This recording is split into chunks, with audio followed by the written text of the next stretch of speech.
Okay,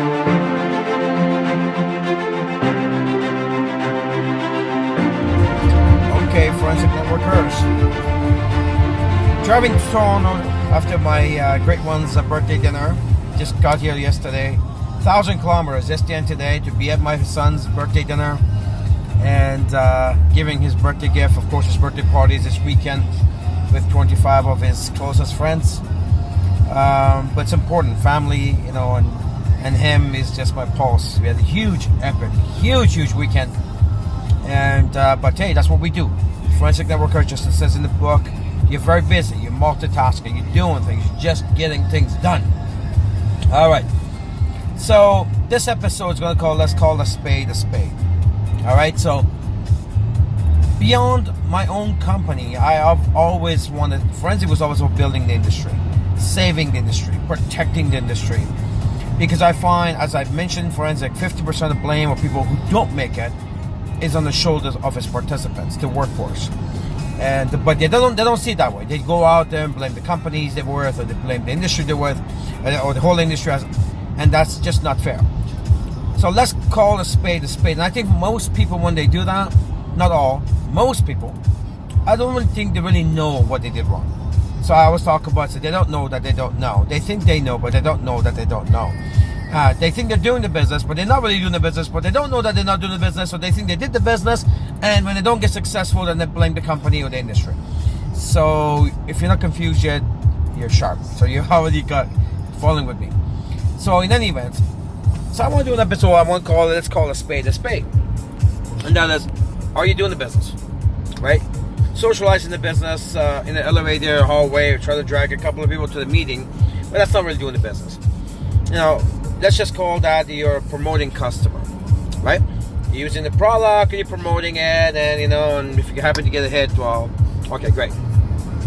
Second, something like an MLM lottery, right? Your numbers might come in. Who knows? But that's not really the business. The core of the business is that it's a profession. It's like every other business. You're going to require some disciplines. You're going to require some skill. You're going to require a schedule that you must keep. You're going to require some small sacrifices if you're part-time, some big sacrifices if you're full-time. So that's what the business is all about. So let's call a spade a spade. Are you a promoting customer, or are you really a participant? Are you a network marketer? Are you a part-time MLMer? Are you in the professional? Are you doing the business? Or are you just customer that's using the product? Well, what's the difference? Well, the very first thing is that somebody who's participating as a distributor, they actually have a schedule, right? On a part-time basis, it doesn't take a lot of time, 8, 10, 12 hours a week, 8, 10, 12 hours a week. That's what it takes, but it's firm. You don't decide if you're going to do it or not. Because if you decide if you're going to do it or not, then you're a promoting customer. That's called a spade, right? So I don't go telling people, oh yeah, I'm doing this business. Well, no, if you're not doing the business, right? You're being untruthful. Don't tell people you're not doing the business, you're not doing the business. And again, if you don't know what doing the business is, I'm about to tell you. Very first thing is you have a schedule, 8, 10, 12 hours a week that you keep, without exception. And if you're not doing that, okay, then you are promoting customer, I guess. So tell people, I'm a customer, I'm just promoting the product time to time because I believe in the product or whatever. Right? But don't go telling people you're doing the business. You're not doing the business. Just like you don't have a part-time job unless you show up to the job. Right? So, very first thing, you need to keep a schedule. 8, 10, 12 hours a week, and that's, 12, 15 hours a week, depending. That's where the schedule you must keep. That's number one. The second thing is, you have a very strict set of targets, and I taught you on the weekend, Forensic Academy 1, basically how to go to $5,000 a month in 6 months. The very first chapter was about having some series of targets. We call them the promise list. Well, do you have that? If you don't have that, don't tell people you're doing a business, because if you don't have that, nothing else will happen after that anyways. So if you don't have that, then you are a promoting customer. Let's call a spade, right?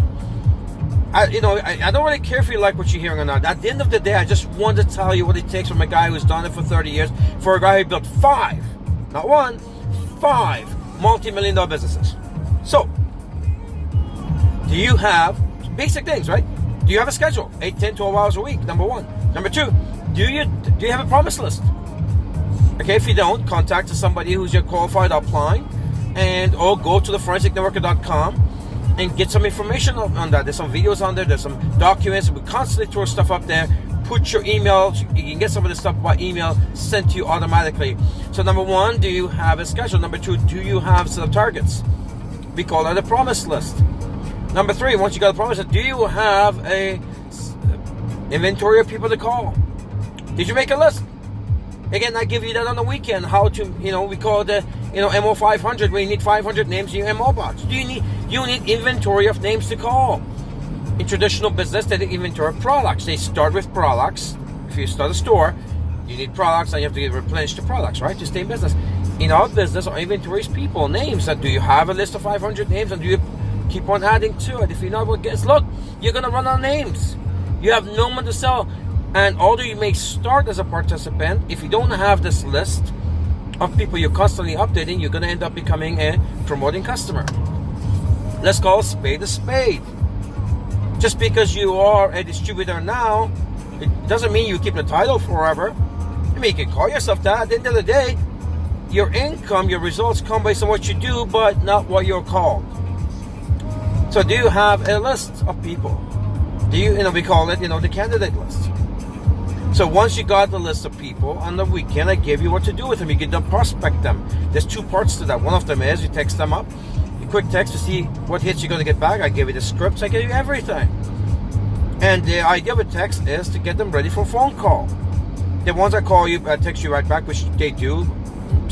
One lady got 29 responses in 24 hours on a little exercise we did on Forensic. All of you got results. So first part is send a quick text message. I give you all the scripts to do that. And you saw the results flowing in.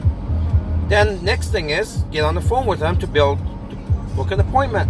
I give you scripts to do that. So once you've done the appointment, then you have to show the plan. I told you where to do it, the best place to do it. I told you what you need. I told you how to ask for the sale. I told you how to get them in the system, and I even showed you and told you what to send home with them. I give you all that on the weekend and send the Forensic Academy one. If you missed it, stay connected on my forensic pages. One of them is the forensicnetworker.org. That's the website, forensicnetworker.org. Secondly is Forensic Networker Nation on Facebook. And then some of these videos, we're starting to load a brand new YouTube channel, so go on there. So my point is this. Let's call a spade a spade. Are you a promoting customer? Or are you a participant? I'm not even talking about results. You could be a participant and part-time serious participant and not getting much result because you're still developing your skills. That's okay. So it's not about results, because you could be a promoting customer with results and you're still another participant, because I know you won't last. So let's call a spade a spade. Are you a promoting customer or are you a participant? So I told you what you need as a participant. A, you need a schedule that you must keep. You don't get that choice. Number two, you need to start targets, promise list. Number three, you need your candidate list. We call it MO 500. 500 names your MO box, method of operation box, as a forensic box. You need a list of people, or you won't last. You won't have longevity. Okay? So, and once you do that, then you follow the rest of the forensic system to prospect them, show them plan, get them in the system. So the point is this. If you don't have these things, you are not a participant. You are a promoting customer, which is okay. All I'm saying is don't go telling people you're a distributor, because you're not. All right? A distributor is a profession. And if you're in a profession, you must be doing certain things that relates to that profession. If you're not doing that, then you're not a distributor. So you are a promoting customer, which is okay, as long as promoting customers. Well, they might make some money. Most won't make any money. They enjoy their products. Maybe they get their products for free. I don't know, but let's call a spade a spade. You can even say, look, I'm between promoting customer and a participant, the distributor. What does that mean? Well, sometimes I get serious about it because I really love the product, and sometimes I just use the product and casually talk about it. And so as long as you are clear and things don't go the way you want it to go, then at least you know you were not a participant, you were a promoting customer. As usual, I've done in 20 years in forensic networker, I tell you the way it is. And if this is going to work for you, I've given you the tools to do that. And we've created 17 millionaires in our camp, and we've done tremendous things. But even the ones who did not make it, at least they're not out there telling the world, oh, their MLM doesn't work or their company didn't work. No, most likely 50% of the time, maybe you were just a promoting customer and you just didn't know it, and you thought you were participating. I just want you to know that. Until then, get your email on forensicnetworker.org so you can get the stuff on email, you can share it with your team. Get on my new YouTube channel on Forensic Networker on YouTube. And all the stuff first goes on the Forensic Networker Nation on Facebook. This is the good stuff you need inside you on a daily basis and a weekly basis to keep you on track. Until then, stay forensic.